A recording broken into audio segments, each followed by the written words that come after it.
America's watching ABC. This is KOTA territory, serving South Dakota, Nebraska, and Wyoming.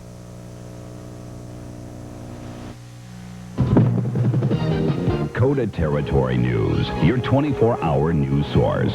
Now, live from the heart of the Black Hills, Doug Tobin, Carol Nesbit, Dick Horkey with the weather, and John Howard with sports. Now, KOTA Territory News. Good evening, I'm Doug Tobin. And I'm Carol Nesbitt. Thanks for joining us. Tonight's ABC movie featured a few of the hundreds of unsung heroes of the Persian Gulf War. The movie actually used war footage and news clips to make it as realistic as possible. Consultants with the production company also used Army Pentagon spokesman General Kelly on the project. While no movie can depict exactly what American troops experienced in the Gulf, the movie hopefully honored those who laid their lives down for their country. Tonight, Jennifer Hunt looks at a KOTA Territory soldier who's one of our local heroes. So you guys give me the first name? Staff Sergeant Jeff Cooper is home now, but the memory of war is fresh in his mind. So is the day his National Guard unit got their call to the Persian Gulf. You just got to go with it. That's what it was. Caught everybody by surprise. You know, the turmoil's building up over there, and you think, well, what are the chances of yourself going over there? And you know, 1,000,000 to 1. Sergeant Cooper did go to war. For over 5 months, his days and nights were spent moving through the desert, setting up command posts, while his family anxiously watched the news and waited to hear from him. Not knowing where he was really made you sick. You know, you couldn't pinpoint where he was if, you know, you'd listen to the news and watch what, you know, this is happening here, and you're wondering, well, is he there, or where is he? Sergeant Cooper is happy to be home now, but his homecoming was bittersweet. 2 weeks after he arrived back in the States, his mother passed away. Coming home, that was a good feeling, but should have been under different circumstances. But I was happy to come home, you know, get away from there. Sergeant Cooper, like all U.S. soldiers, is considered by many a hero. He bravely served his country overseas, but now he's home. Still a soldier, but more importantly, a husband and a dad. Jennifer Hunt, KOTA Territory News. And Sergeant Cooper serves as a design draftsman for the 109th Engineering Unit of the South Dakota National Guard. A possible sex scandal with a U.S. Supreme Court nominee could throw a wrench into the confirmation process. A former assistant to the Supreme Court, Clarence Thomas, says that he sexually harassed her while she worked under him at the Equal Employment Opportunity Commission. The Senate is scheduled to vote Tuesday night on whether or not to confirm Judge Clarence Thomas to the Supreme Court.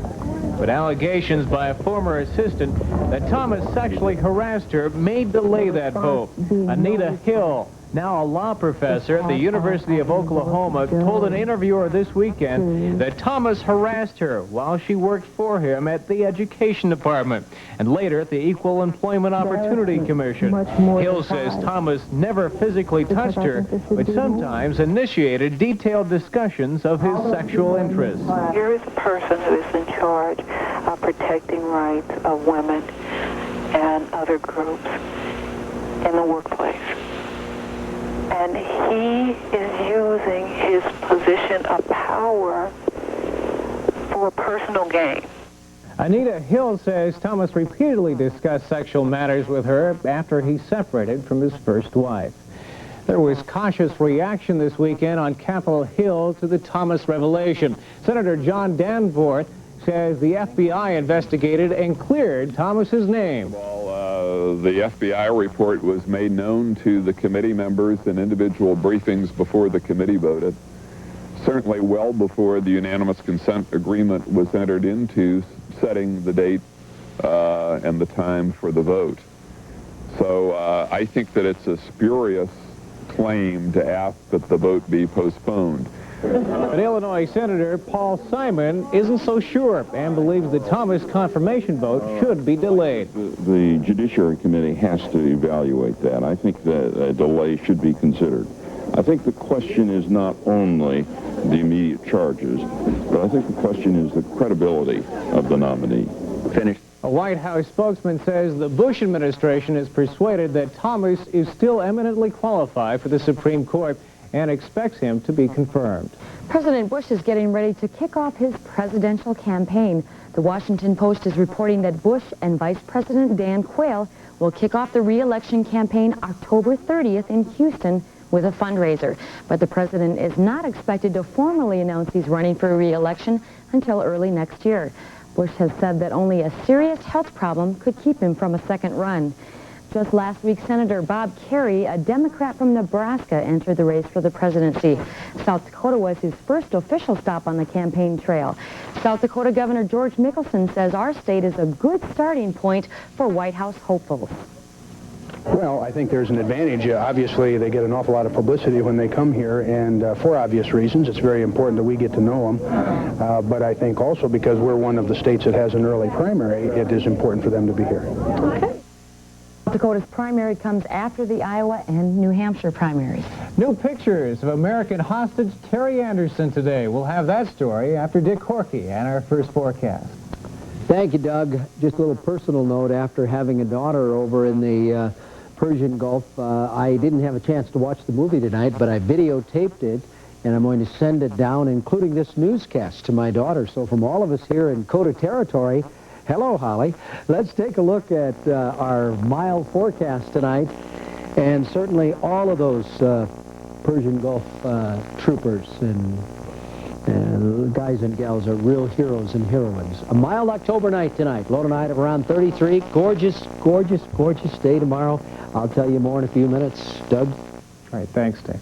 A videotape of American hostage Terry Anderson has surfaced in Syria, and according to experts who've seen the tape, Anderson looks fantastic. Middle Eastern sources say Anderson has been hearing messages broadcast by friends and relatives on the radio.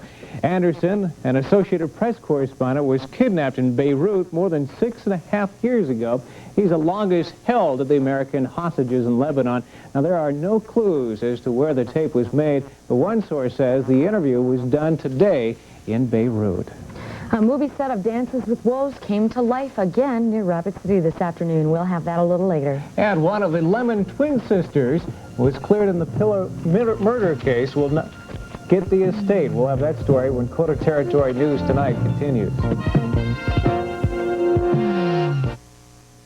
A one-vehicle accident has claimed the life of a Box Elder man.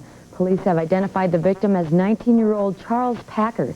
The accident occurred around 7:30 this morning, 1 mile east of Interstate Exit 61. Packer was driving his pickup traveling east on the service road when he left the roadway and struck a culvert. Packer was the only one in the car and was killed instantly. The accident is being investigated by the Pennington County Sheriff's Office. A Lemon woman found innocent of conspiring to kill the man she had married and divorced twice won't be getting any of his $178,000 estate. Circuit Court Judge Warren Johnson has ruled that there's evidence that Darlene Christensen was involved in a conspiracy to kill 85-year-old Walter Gibbs. So he says Christensen can't be awarded anything, even though she was Gibbs's sole beneficiary.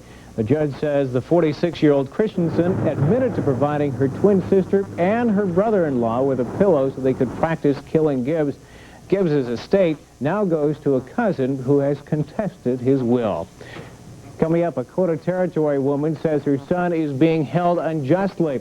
Tony Rios' mother feels her son should not be held in the Pennington County Detention Center, but have his case handled under tribal jurisdiction. Rios also believes her son's case is being handled unfairly because of his race. Of this child. And I am declaring him as a hostage of a system that I was always trying to work with, not within. Work with. So I feel my son is being held a political hostage. Now, Tony Rios is currently being held at the Pennington County Juvenile Detention Center because of a stabbing that took place in front of a mission in Rapid City. Therefore, jurisdiction lies with the county. After months of community education at the Standing Rock and Pine Ridge reservations, a program to use a new hepatitis A vaccine is ready to start. Earlier this week at the Rural Health Conference, the program's director, Bill Letson, said 56% of the parents signed their kids up for the vaccination program. The program has faced much criticism from Native Americans, claiming they're being used as guinea pigs. But Letson says the vaccine has been given to 30,000 kids nationwide, and Indians are actually one of the last ethnic groups to get tested. I think the next step is to actually start the program. We're ready to do that at Standing Rock. And the program won't start at Pine Ridge until tribal leaders give the go-ahead. Dances with Wolves, the movie was filmed right here in KOTA territory, and it won 7 Academy Awards. And people still hope to get a glimpse of the movie set, and they keep coming to the South Dakota movie location. But it wasn't just tourists trekking through Fort Hays today, the fort where Kevin Costner received his orders in the movie. More than 50 actors camped out this weekend in the Old West dress, reliving their days of fame as big-time Hollywood characters. The reunion was part of the promotion between the state and Orion Home Video. Winners of the national contested toured the Dances with Wolves movie sets throughout KOTA territory. But for the actors, playing the part of the Old West is just plain fun. A little bit like a family reunion, or some of the friends we met and made here on the movie set, and some of them are here this weekend, and get a chance to meet some new ones. The actors and reenactors had so much fun this weekend, they plan to do it again next year. Looks like a lot of fun. It does. A KOTA territory family won a bundle of cash in an upcoming America's Funniest People TV show. We'll talk with them later. And warmer weather ahead as early as tomorrow. Dick Horkey has your workweek weather when KOTA Territory News Tonight returns. So would Jim Shaw say tomorrow it's going to be a beautiful day? I tell you what, if there's any way possible, tomorrow will be the day to kind of twist the boss's arm, go home a little early, whatever you can do, you know, because, you know, the weekend was cold and yucky. Windy. But it's going to be nice tomorrow. Great. Here's your Sunday highs. Broadus got up to 70 today. Custer 60. Newcastle 5 degrees better than that. And a good neighbor's up in Lemon. Well, you had to settle for 56. Only 61 in Rapid City in downtown at this hour. It's 44. Relative humidity, 62%. The wind southeasterly, very, very light, and the pressure is just starting to fall at 30.08 inches of mercury. 61 here in Rapid, down on the bluffs in beautiful Scottsbluff County, it was 67. 50 over at Sioux Falls, into the 60s and low 50s in the eastern part of the Peace Garden State. But take a look at this. 78 degrees at Great Falls. It was 66 at Glasgow. That's, well, about normal.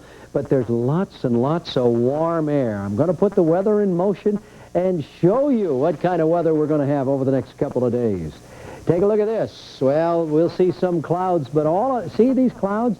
As you can see over a progression of hours, those clouds just kind of dissipate as they hit a big high-pressure system right here in the nation's midsection.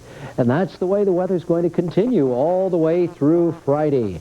First of all, we're going to warm things up dramatically with a warm front sliding through the region tonight. Should start to warm up even before the sun rises tomorrow morning. And tomorrow, we'll have a southwesterly flow with highs tomorrow near 80 degrees in some parts of KOTA territory. Going to be rather cool. Lows tonight will be in the 30s, but not as cool as last night when we got down below freezing. Then tomorrow, just ahead of that frontal system, a big Great Basin high shovels a lot of warm air up into our region, and we'll just have a gorgeous day tomorrow. Plenty of sunshine. Don't worry about this frontal system if you want nice weather, because behind it is another high. See that out there over the Vancouver Island area? And that is going to bring us another day on Tuesday and even into Wednesday of above normal temperatures for this time of the year. There you can see Tuesday's forecast. Now we'll quickly check and see our radar. Just all of the western and central part of the nation free of any precipitation. All of the precipitation along the leading edge of that